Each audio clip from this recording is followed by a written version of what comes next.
السلام علیکم ورحمۃ اللہ وبرکاتہ. My name is حافظہ آمینہ اسلم.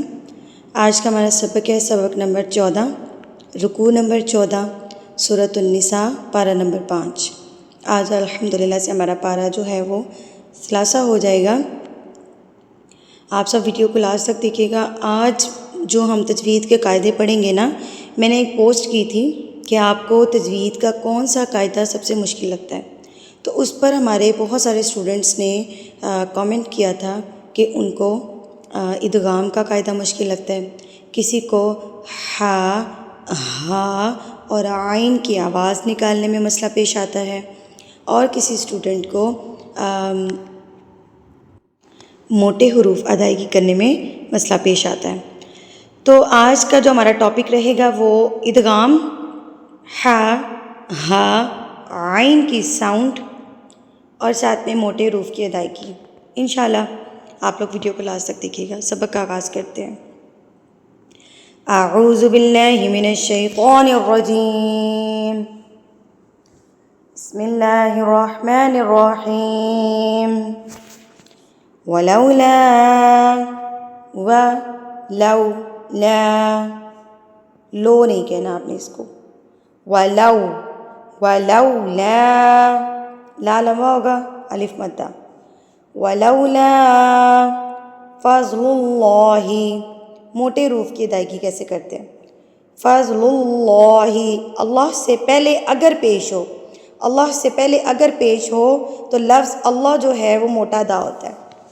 ہمارے اسٹوڈنٹ کیا کرتے ہیں کہ اللہ لفظ کو زیر کے ساتھ بھی موٹا پڑھے ہوتے ہیں. کچھ اسٹوڈنٹس جتنے بھی لام آتے ہیں سارے لام کو موٹا پڑھے ہوتے ہیں، جبکہ صرف اللہ کا لام موٹا پڑھا جاتا ہے. وہ بھی کب؟ جب لام سے پہلے پیش ہو یا لام سے پہلے زبر ہو. اللہ کے لام کی بات کر رہی ہوں میں. اللہ سے پہلے پیش ہو یا اللہ سے پہلے زبر ہو تو اللہ کا لام موٹا پڑھا جائے گا. اب اس کو میں ادائیگی کرنے کا طریقہ کار بتاتی ہوں. پہلا طریقہ کہ آپ اپنے ہونٹوں کو منہ کو تھوڑا گلائی کی طرف لے کے جائیے. ٹھیک ہے، گول نہیں کرنا، تھوڑا سا آپ نے اپنے ہونٹوں کو، اپنے منہ کو سکیڑ لینا ہے. ٹھیک ہے، اکٹھا کر لینا ہے، گلائی کی طرف لے کے جانا ہے. ٹھیک ہے، لا. ٹھیک ہے. دوسرا طریقہ کار، جب آپ اللہ پڑھتے ہیں تو آپ کی زبان کا جو کونا ہے نا وہ اوپر جا کے لگتا ہے دانتوں کے پیچھے والے حصوں پہ. ٹھیک ہے، خالی منہ کے اوپر والے حصے پہ جا کے لگتا ہے. آپ نے کیا کرنا ہے، اپنی زبان کے کونے کو تالو کی طرف موڑتے جانا ہے. موڑ کے دیکھیے ذرا اور پھر پڑھیے اللہ. اپنی زبان کو پورا موڑ لیں، اپنی زبان کو پورا تالو کی طرف موڑ لیں، گلے کی طرف موڑ لیں. جہاں سے آپ اندر کھانا لے کے جاتے ہیں، گلا ہمارا جو ہوتا ہے، تالو جو ہمارا ہوتا ہے، اس طرف اپنی زبان کو موڑ لیں. جتنا موڑیں گے اتنا اللہ لفظ جو ہے وہ موٹا نکلے گا. پڑھیں ذرا، فضل اللہ علیکہ ورحمتہ. الٹا پیش ہے تو اس کو آپ نے 2 حرکات کے برابر کھینچ کے پڑھنا ہے، لمبا کرنا ہے. 2 حرکات کاؤنٹ کیسے کرتے ہیں؟ اپنے ہاتھ کی 2 انگلیوں کو بند کریں، 1 بائی 1 اس کو کھولتے جائیں اور ساتھ ساتھ ہو کو لمبا کرتے جائیں.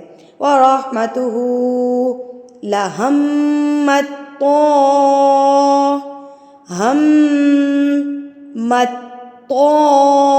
تو کے اوپر بڑی مد متصل، اس کی پہچان اس حمزہ سے ہوئی. ہمیں 4 حرکات کے برابر آپ اس کو لمبا کر کے پڑھیں گے. طَائِفَةٌ مِّنْهُمْ أَن يُضِلُّوكَ. اب ادغام کا قاعدہ جن کو مشکل لگتا ہے، اب ہم بات کرتے ہیں ادغام کی. ادغام کہتے ہیں ملانے کو. ادغام عربی کا لفظ ہے اور اردو میں اس کو کہتے ہیں ملانا. ٹھیک ہے، جوائن کرنا، ملانا. کس کو ملانا؟ اگر نون ساکن اور تنوین کس کو کہتے ہیں؟ 2 زبر 2 زیر 2 پیش کو. غور سے سنیے گا، چھوٹی سی ٹرک کے ساتھ سمجھاؤں گی میں آپ کو. نون ساکن اور تنوین کے بعد اگر ان 6 حروف میں سے کوئی حرف آ جاتا ہے تو وہاں پر آپ نے ادغام کرنا ہے. ادغام مطلب وہاں پر آپ نے لفظ کو ملا دینا ہے. اب سمپل ہے، آپ ان 6 حروف کو یاد کر لیں تب بھی ٹھیک ہے، اگر آپ کو یہ 6 حروف یاد نہیں ہوتے تو تب بھی ٹھیک ہے. میں آپ کو بتاؤں کہ دیکھیں، آپ کے پاس یہ نون ساکن آ گیا، ٹھیک ہے. اس کے بعد یا آ گیا. ہمیشہ آئیں گے ہی یہ 6 حروف, ٹھیک ہے. نون ساکن کے بعد آئیں گے یہ والے 6 حروف. کون کون سے؟ یا, را, میم. کیا بن گیا؟ یر, ما, لام واو لو, یرمالو, نون, یرملون. ٹھیک ہے, یہ ان کا مجموعہ ہے. یرملون آپ یاد کر لیں, اس کو کھولیں توڑ کریں تو وہ حروف یرملون یعنی ادغام کے حروف بن جائیں گے. یرملون. اب یہ حروف آپ کو یاد ہو گئے ہوں گے اچھے سے, یا, را, میم, لام, واو, نون. تو جب آپ کے پاس اس طرح نون ساکن کے بعد اس طرح آپ کے پاس تشدید والا حرف آئے گا تو آپ نے الف کو یا اس سے پہلے جو بھی لفظ ہے اس کو آپ نے تشدید سے ملانا ہے اور اس نون کو آپ نے نہیں پڑھنا. یہ میں آپ کو آسان طریقہ بتا رہی ہوں, ایسا آسان طریقہ آپ کو کسی نے نہیں بتایا ہوگا. جو طریقہ یہاں پر میں ایکسپلین کر رہی ہوں میں دوبارہ سے ایکسپلین کر دیتی ہوں.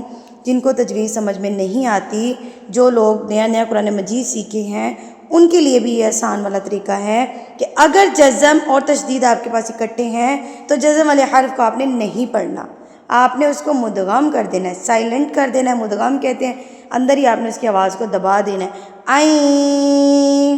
ٹھیک ہے. اب ادغام غنہ کے ساتھ کیسے کرتے ہیں اور بغیر غنہ کے کیسے کرتے ہیں؟ اگر یا, میم, واو, نون یہ 4 حروف آئیں گے نون ساکن کے بعد یا تنوین کے بعد تو غنہ ہوگا. جیسے بھی یہاں پر یا ہے تو عین ناک میں آواز چلے گی, اور اگر لام اور را ہوگا تو بغیر غنہ کی ہوگا. یہ ہے ادغام مع الغنہ اور یہ ہے ادغام بلا غنہ. ٹھیک ہے, یہاں تک بات کلیئر ہو گئی. آگے جا کے میں آپ کو باقی کی مثالیں بھی دیتی ہوں.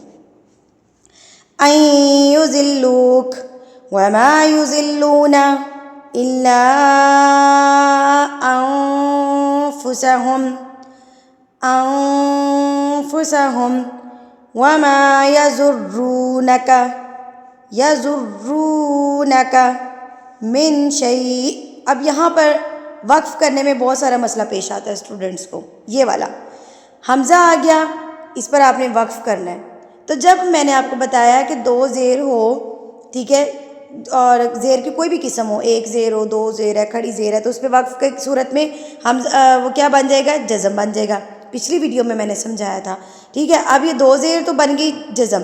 تو یاد رکھیں کہ حمزہ کے اوپر جب بھی جزم لگتی ہے تو وہاں پر جھٹکا دیا جاتا ہے. پورے قرآن میں حمزہ کے اوپر جب بھی جزم آئے گی, ساکن کی علامت آئے گی, سکون کی علامت آئے گی, تو وہ ہمیشہ جھٹکے کے ساتھ پڑھا جاتا ہے. تو یہاں پر بھی آپ نے ہلکے سے جھٹکے کے ساتھ وقف کرنا ہے, جھٹکے کے ساتھ سٹاپ کرنا ہے. شیء ایسے, شیء ہائے, یہ حمزہ ساکن میں تبدیل ہو جائے گی, شیء. ٹھیک ہے. وَأَنزَلَ اللَّهُ, اب یہ زبر کے ساتھ اللہ آ گیا, تو یہاں پر آپ نے موٹے حرف کو کیسے پڑھنا ہے؟ اللہ, للہ, زبان کو موڑ لیں تالو کی طرف جتنا موڑ سکتے ہیں. للہ علیک الکتاب والحکمت وعلمک ما لم تکن تعلم وکان فضل اللہ علیک عظیما. لا خیر فی کثیر من نجواہم. اب یہ ادغام مع الغنہ ہے. اب آپ کو کوئی پوچھے کہ یہاں پر کون سا قاعدہ ہے, آپ کیسے بتائیں گے؟ آپ دیکھیں گے کہ یہ میم جو ہے نون سے مل رہا ہے, مل رہا ہے, اٹ مینس ادغام. پہلے تو آپ یہ دیکھیں گے ہو کیا رہا ہے یہاں پر. آپ یہاں پر دیکھیں گے کہ میم جو ہے وہ نون سے مل رہا ہے, ملنا ادغام. کیسے مل رہا ہے؟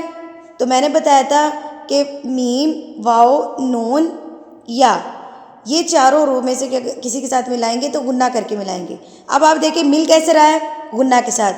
من, تو یہ کیا ہو گیا؟ پہلے ملا ادغام غنہ کے ساتھ, مع الغنہ.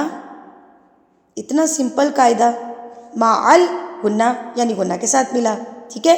من نجواہم الا من امر بصدقۃ او معروف او اصلاح بین الناس. اب یہاں پر نون ساکین اور تنوین کے قاعدے میں سے 2 قاعدے آئے ہیں. ایک آیا اظہار، ایک آیا اقلاب۔ اظہار کس کو کہتے ہیں؟ اگر دو زیر دو پیش اور دو زبر کو کیا کہتے ہیں جی؟ تنوین اور نون ساکن۔ میں نے بھی کیا کہا؟ نون ساکن اور تنوین کا قاعدہ یہاں پر اظہار۔ تو اٹ مینز اظہار کی جو ڈیفینیشن ہے وہ نون ساکن اور تنوین سے شروع ہوگی کہ اگر نون ساکن اور تنوین کے بعد حروف حلقی میں سے کوئی حرف آ جائے تو وہاں پر آپ نے اظہار کرنا ہے، یعنی کہ اس کو فوری سے پڑھ کے اگلے لفظ کو شروع کر لینا ہے۔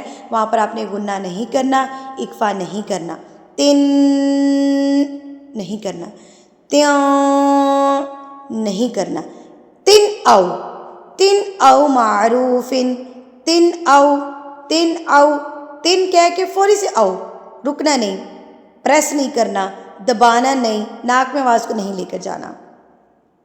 حروف حلقی کون کون سے ہیں؟ یہ تو سب کو یاد ہے، حمزہ ہا، عین ہا، غین خا۔ جو آپ کے حلق میں سے نکلتے ہیں وہ حروف حلقی ہوتے ہیں، حمزہ ہا، عین ہا، غین خا۔ ٹھیک ہے، تو یہ جو ہیں 6 حروف حلقی ہیں، تو یہ حمزہ ہے، یہ الف نہیں ہے۔ پہلی بات کہ جس الف کے اوپر زبر زیر پیش ہوتی ہے وہ حمزہ بن جاتا ہے۔ ٹھیک ہے، تو 3 کے بعد حمزہ آ گیا، اٹ مینز یہاں پر آپ نے اظہار کا قاعدہ اپلائی ہوگا۔ بِصَدَقَةٍ او معروف، دیکھیں فن او، تن او، فن او، ٹھیک ہے، اصلاح،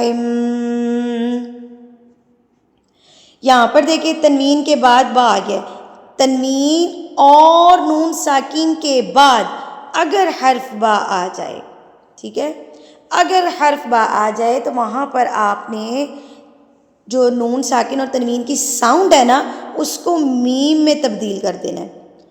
نہیں سمجھ آ رہی؟ کوئی مسئلہ نہیں ہے، ایک ہی لفظ ہے۔ دوسری بات، آپ کو یہ میم ہمیشہ لکھا ہوا ملے گا، ٹھیک ہے، آپ کو یہ میم ہمیشہ لکھا ہوا ملے گا۔ صرف اتنا یاد کر لیں، آپ سے اگر کوئی پوچھے کہ یہاں پر قاعدہ کون سا اپلائی ہو رہا ہے، آپ نے فوری سے کہہ دینا جی اقلاب۔ کون سا قاعدہ؟ اقلاب۔ وہ کہیں گے جی آپ کو کیسے پتہ چلا کہ یہاں پر اقلاب کا قاعدہ آ رہا ہے؟ آپ نے کہنا جی تنوین کے بعد با آ گیا ہے۔ اگر نون ساکن ہے تو آپ نے کہنا جی نون ساکن کے بعد با آ گیا ہے، اس لیے یہاں پر اقلاب ہو رہا ہے۔ ٹھیک ہے، بڑا آسان ٹرک کے ساتھ بتا رہی ہوں میں آپ کو۔ اگر اس سے بھی آسان چاہیے تو آپ مجھے کمنٹ میں لازمی بتائیے گا، میں اس سے بھی آسان کر کے آپ کو سمجھا سکتی ہوں۔ اصلاح بین الناس ومن يفعل ذلك ابتغاء مرضات الله فسوف نؤتيه اجرا عظیما۔ ومن ادغام مع الغنہ، پہلے دیکھیے کیا ہو رہا ہے، میم مل رہا ہے، کس سے مل رہا ہے؟ یا سے مل رہا ہے، غنہ کے ساتھ مل رہا ہے، تو ادغام مع الغنہ۔ ومن یشاقق الرسول، یشاقق الرسول، اب یہاں پر دیکھیں ابھی میرے ذہن میں خود ہی کے سوال آ گیا ہے کہ دیکھیں اب آپ یہاں پر کاف کو را سے ملا رہی ہیں تو اٹ مینز یہ ادغام نہیں ہے، یہ ادغام نہیں ہے، ٹھیک ہے، آپ نے نون ساکن اور تنوین کا ہونا ضروری ہے بیچ میں، ٹھیک ہے، درمیان میں تنوین کا یا نون ساکن کا ہونا ضروری ہے، ٹھیک ہے۔ یشاقق الرسول، نون ساکن ہوگا درمیان میں یا تنوین ہوگی تو تب یہ وہ ہوگا ادغام۔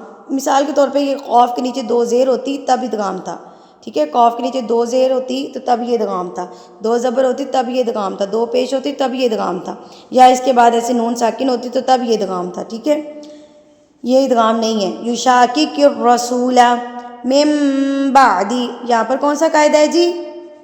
اقلاب کا قاعدہ ہے۔ آپ کو کیسے پتہ چلا؟ نون ساکن کے بعد با ہے تو یہ کیا ہے؟ اقلاب ہے۔